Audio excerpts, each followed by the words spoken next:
Today we're working out of the best dog-based coloring book in the neighborhood. Ruffian Coloring Magazine has the best-looking canines ready for you to bring to life. All you have to do is bring your imagination and something to color with.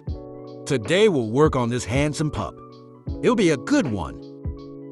I'll be using some pastel pencils, but colored pencils also work well. I begin by laying down some base colors. A little bit of yellow in the highlights, teal in the midtones, and purple in the shadows. I then use a blending stump to blend them all together.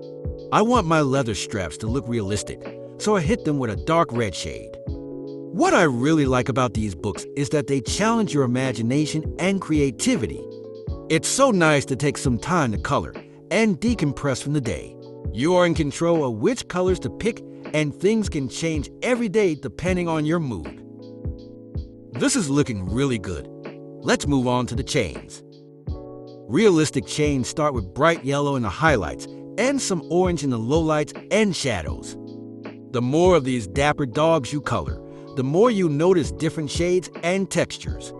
It's a great way to level up your art skills. For our face, I'll use a combination of peach in the highlights, brown in the midtones, and dark brown in the shadows.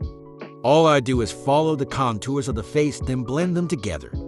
Our nose will have some yellow highlights, and I'll blend a nice rich red color.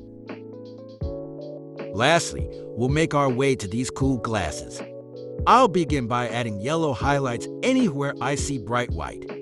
I'll then lay down a nice blue color for the frames.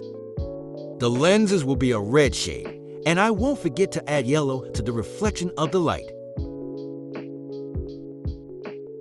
This is looking amazing. I'm really happy with how this turned out. The colors are vibrant, and the face looks so real.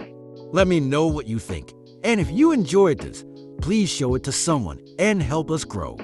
Thank you for joining us, and we'll see you next time.